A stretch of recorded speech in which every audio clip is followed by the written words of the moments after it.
नमस्कार मंडळी, मी संतोष गोसावी आपल्या सगळ्यांचं पुन्हा एकदा स्वागत करतो एका नवीन व्हिडिओमध्ये। तर मंडळी, आता मी फायनली पोहोचलो आहोत ओडिसामध्ये, ओडिसा येथील भुवनेश्वर येथे। आणि ओडिसाची भुवनेश्वर ही राजधानी मानली जाते। आणि आता आम्ही तेथील लिंगराज मंदिरात दर्शनासाठी चाललो आहोत मंडळी।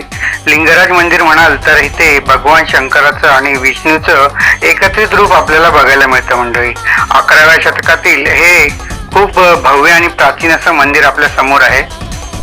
या मंदिराचं वैशिष्ट्य सांगायचं झालं तर मंडळी, सोमवंशी राजा ययाति केसरी यांनी बांधलेलं हे मंदिर 180 फूट उंच असून ते कलिंग शैलीतील वास्तुकलेचा एक उत्कृष्ट नमुना मानला जातो। हे मंदिर भगवान शिवा आणि विष्णूच्या एकत्रित पूजेसाठी प्रसिद्ध आहे।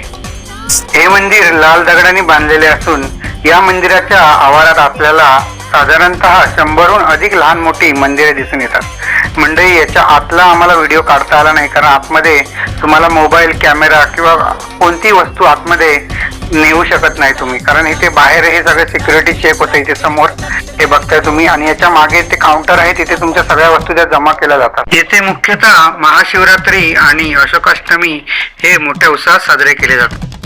लिंगराज मंदिराबाबत आख्यायिका सांगायची झाली तर भगवान शिवाने एकदा पार्वतीला सांगितले की बनारसपेक्षा भुवनेश्वर शहराचे पक्ष का घेतात। देवी पार्वतीने स्वतः सामान्य गुराच्या रूपात शहराचा शोध घेण्यासाठी तिथे आली तेव्हा तिला कृती आणि वास नावाचे 2 राक्षस सापडले।